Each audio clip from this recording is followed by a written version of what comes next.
Muito obrigada. Vamos agora passar dentro ainda da ciência. Aliás, eu não consegui ultrapassar o problema, mas só temos praticamente 3 intervenções à volta da vulgarização fundamentalmente científica, que é o que está aqui está a ser, e a apropriação dessa mesma ciência. Nós temos agora o Sr. Professor Dr. Carlos Assis, que, como eu disse, é docente da Faculdade de Ciências da Faculdade de Lisboa e investigador do Centro de Oceanografia. E, portanto, é licenciado em Biologia, no ramo científico e ramo educacional, e doutor em Biologia, especialidade de Ecologia e Biosistemática, pela Universidade de Lisboa. Atualmente é investigador do Centro de Oceanografia e professor auxiliar do Departamento de Biologia Animal da Faculdade de Ciências da Universidade de Lisboa. Na dupla qualidade de docente e investigador, tem sido autor de vários trabalhos científicos e de divulgação na área da biologia marinha.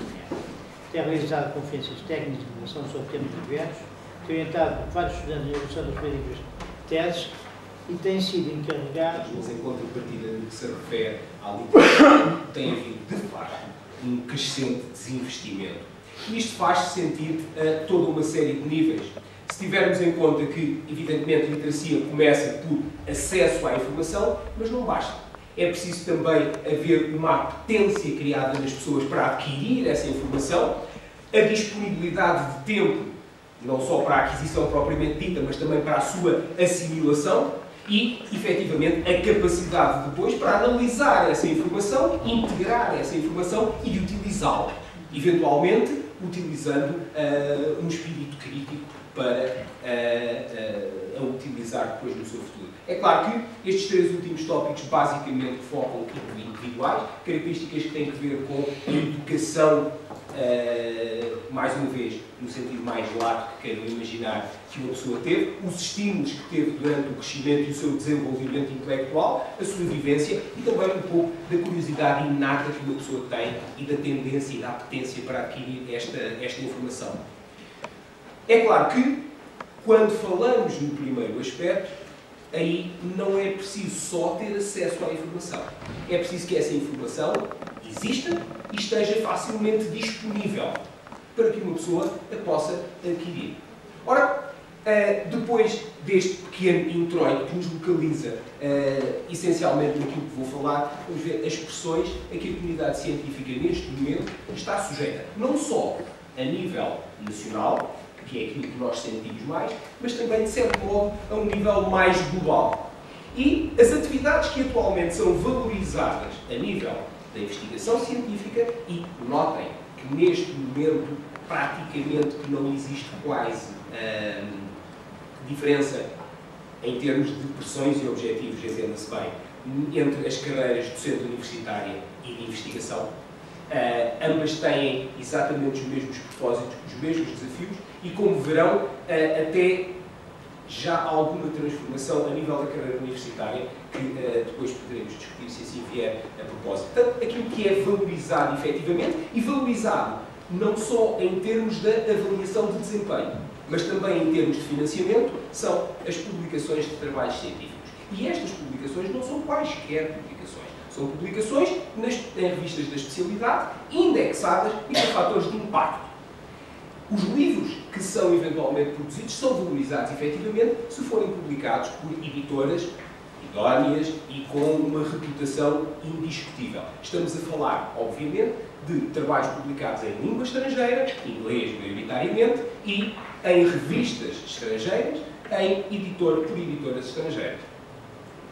Outras atividades que são valorizadas é a apresentação de comunicações orais de preferência em reuniões científicas. É claro que estas reuniões científicas são reuniões normalmente altamente especializadas, muitas das vezes focando assuntos de âmbito extraordinariamente estreito e, portanto, acabam por ser demasiadamente técnicas para que um leigo possa estar sequer interessado em participar delas. E é claro que, maioritariamente, elas realizam-se fora de Portugal. E é claro que também é muito valorizada a angariação de fundos por via de projetos de investigação. É claro que estamos aqui a falar não só de financiamentos estatais, e até comunitários, como também, em alguns casos, da área, quer dizer, é basicamente carnice, porque de resto não há qualquer tipo de valorização a este aspecto. Bem, mas apesar de tudo, ainda há entre grande parte de nós algum espírito de iniciativa, muitas das vezes até talvez não de iniciativa, mas de corresponder a convites que nos são feitos. E isso é uma coisa que nós fazemos com alguma frequência, ou seja, pela Fundação para a Ciência e Tecnologia, para realizar. Produzimos obras de caráter científico, participamos em conferências e reuniões científicas, realizamos palestras técnicas e, em alguns casos, também fazemos consultoria e assessoria em uma série de algumas empresas da administração pública. É claro que todas estas atividades que aqui estão são, naturalmente, atividades que são demasiadamente específicas, na maior parte dos casos, demasiadamente técnicas, demasiadamente desinteressantes para o público em geral e, principalmente, em muitos casos, na sua maioria, eu diria, demasiadamente inacessíveis. Porque ninguém vai escrever para o estrangeiro ou gastar umas centenas, em alguns casos milhares de euros para assinar uma revista técnica, a não ser que tenha um interesse muito particular no assunto que essa revista normalmente versa. E é claro que temos todos atividades colaterais. Essas atividades colaterais centram-se em algumas palestras de divulgação, em algumas ações de divulgação, ocasionalmente, quando somos solicitados, algumas entrevistas, artigos de opinião em periódicos de natureza diversa e, é claro, também nos associamos à comemoração de uma série de efemérides. E todos estes assuntos, normalmente, e não sei se repararam, mas o próprio logo do Centro de Oceanografia estava ali na comunicação ali da minha colega, nós participamos em uma série. Eu penso que é a primeira vez que é posto de forma tão clara e crua as questões que se suscitam nos dias que correm e face aos desafios que o processo de Bolonha está colocando. Inclusive, eu já tive confissões de professores universitários que, pura e simplesmente, não acolhem qualquer proposta deste tipo feita pela Oceanografia, porque, em boa verdade, segundo a classificação de valorização, eles estão a perder pontuação se vierem a uma escola ou se vierem à Sociedade de Geografia face a outras instituições científicas. Portanto, há de facto uma questão crucial quando nós falamos, e eu aqui tenho que insistir num ponto, porque me apercebi de que falou fundamentalmente em literacia no plano individual, mas a questão mais importante é a criação de sociedades literatas. Essa é a questão fundamental e é isso que eu mesmo fundamentalmente defendo. E é por isso é que o tópico deste colóquio é como é que nós vamos contribuir, numa primeira fase, para a criação de ambientes literatos. Não estou a falar em sociedades, é de ambientes. E, portanto, esta é uma questão que não é fácil. Aliás, a sua intervenção, para mim, é clara, cristalina sobre o seu pensamento. E eu, nesse aspecto, estou-lhe grato. Claro, mas para que seja possível passar para o passo do coletivo, temos que começar por trabalhar no individual. Eu gostaria isto é só, vamos aguardar para o termo, é só para criar aqui, vamos ver, só aclarações relativamente a esta intervenção. Professor. Miguel Azevedo Coutinho, Instituto Superior Técnico, Sociedade de Geografia. Na sua apresentação, levantou uma série de questões que eu considero importantes, já foram comentadas pelo Sr. Almirante Saldanha, mas eu ia lhe fazer uma outra pergunta mais concreta, também para darmos um salto do individual para o coletivo, que é do global ao particular. Qual é o peso que os temas referidos ao nacional, ao regional e ao local português português, qual é o peso que esses temas e tópicos têm nas vossas agendas, face às pressões que existem, porque eu também sou sujeito a essas pressões, em que as próprias pressões nos motivam normalmente para agendas globais e mundiais.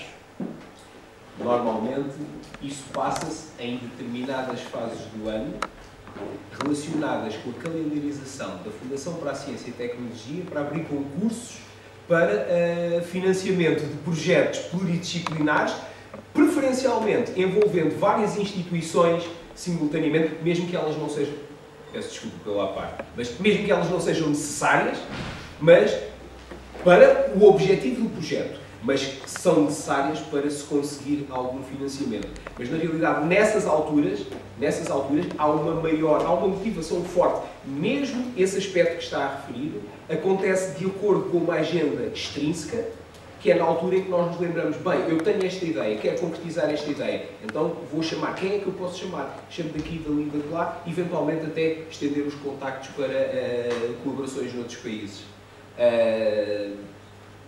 Eu diria que, se calhar, essa é a principal motivação. É claro que há sempre os encontros informais, há sempre aqueles encontros que muitas das vezes nós temos com os nossos colegas, às vezes até da própria universidade, e sabe isso certamente tão bem como eu, nós vamos encontrar em Londres, em Paris, mas somos capazes de passar um ano inteiro na universidade sem sequer dirigir palavra um ao outro, não por qualquer problema pessoal, mas porque simplesmente não nos encontramos. E o peso do tema nacional? O peso dos temas locais? Um desequilíbrio, mas um desequilíbrio absoluto. Ou uma perversidade mesmo em investigar coisas que não interessam. Exatamente. Nem ao bacalhau. Exatamente, nem ao bacalhau. Aí está. Aí está. Efetivamente, porque aí, inclusivamente as próprias... O curso abre com uma série de áreas prioritárias. E essas áreas prioritárias depois são trabalhadas à medida que o concurso vai avançando. E quando chegamos a ver qual é a lista dos projetos aprovados, muitas das vezes nem sequer estão contemplados nas áreas prioritárias. Já me aconteceu isto. Já me aconteceu. Eu, no gabinete onde eu, na altura, estava eu e tinha um colega... Eu sempre estou presente.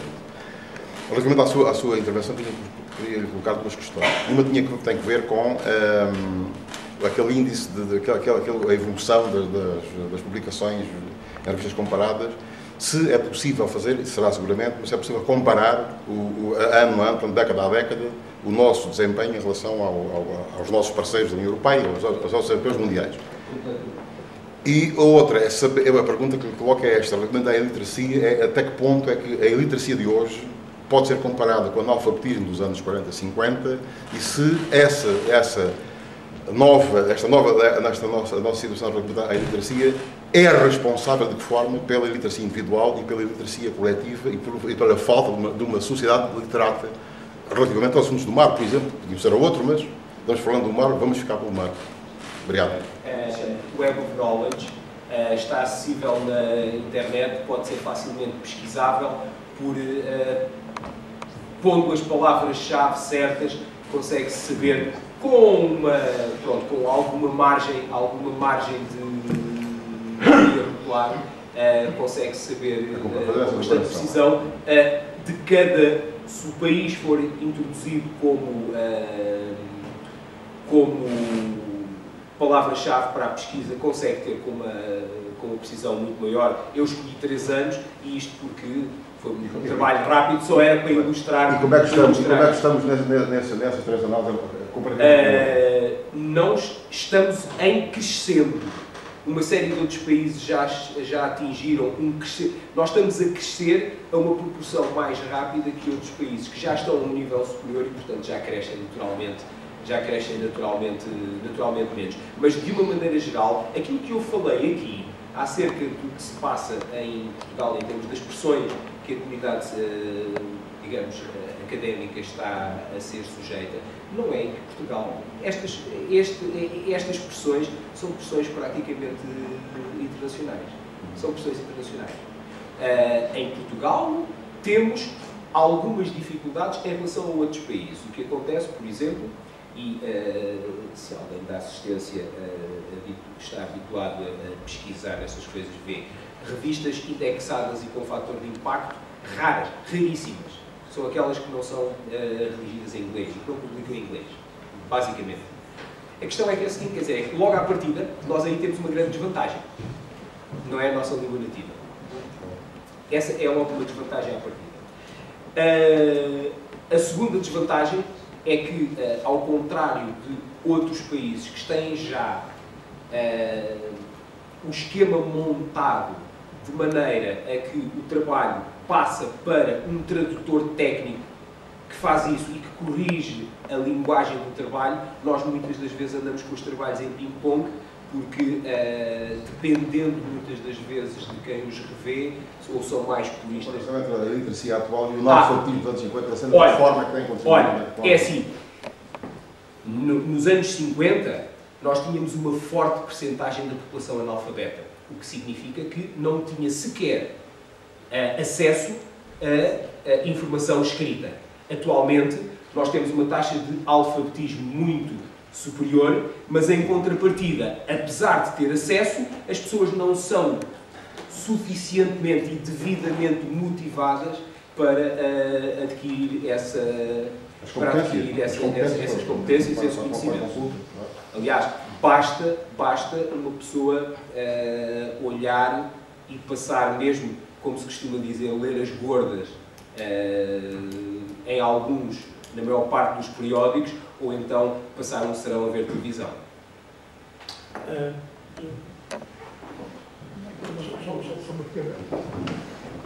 É que nós temos depois, a parte final, podemos retomar todo este tema, não é?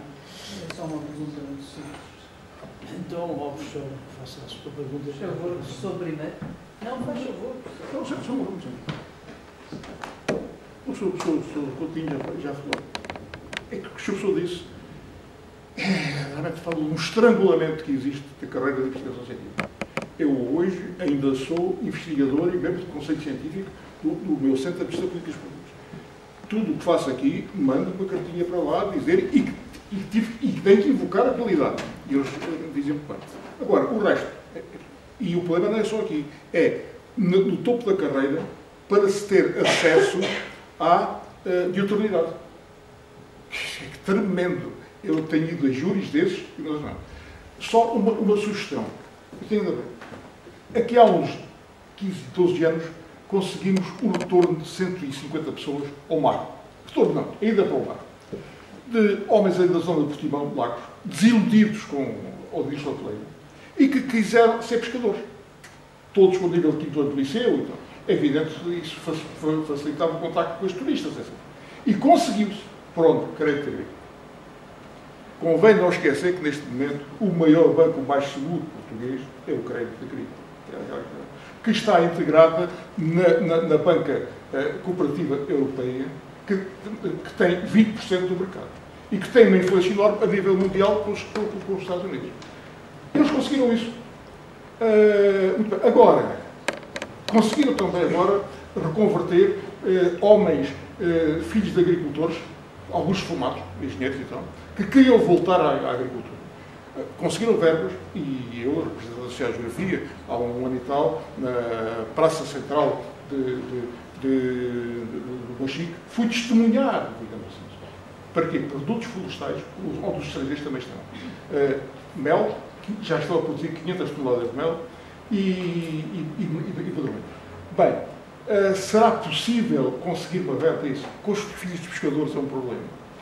Eles são filhos de pessoas de pata descalça. O último clube, digamos assim, na hierarquia dos clubes sociais, o Marítimo, uma terra marítima com Convergência, era o último. Lá arranjava maneira de calçar os sapatos para lá ir. É um problema muito difícil. Eu julgo que talvez, a partir daquilo que eu referi, talvez seja possível fazer isso. E noto também que há muita gente ligada, que faz biologia marítima, que quer ter profissões ligadas ao mar.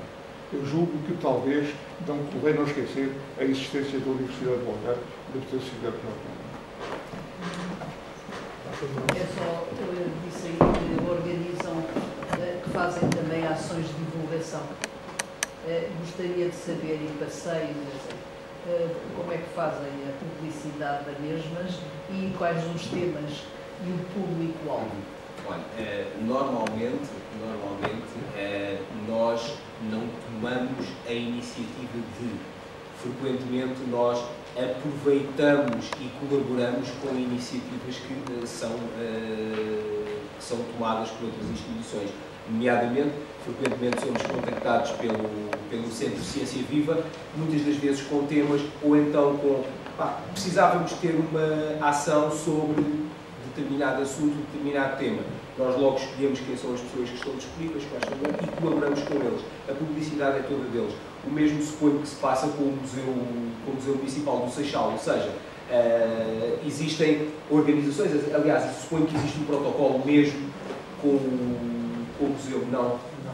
É contacto a nível pessoal. Contacto direto vosso por uns. Temos agora, antes de mais, só um apontamento. Portanto, o Sr. Fernando, por favor, só um apontamento, que é, alguém me disse que face às dificuldades que há hoje em dia em fazer passar uma comunicação devido aos critérios de exigência, alguém me disse que, pese as épocas são diferentes, talvez o Einstein, se vivesse nos nossos dias, não conseguisse passar as 4 comunicações que revolucionaram a física. As 4 comunicações que o Einstein fez à Sociedade Científica de Berna, de volta de 1906, e essas 4 comunicações em que o Einstein era um desconhecido. Ele trabalhava num museu e, portanto, o Einstein decidiu apresentar essas 4 comunicações a essa sociedade científica. Felizmente, que não havia esses critérios e, portanto, essas comunicações revolucionaram autenticamente a física. Não sei se sabiam desta questão e, portanto, eu quando ouço classificações de trabalhos científicos, eu fico toda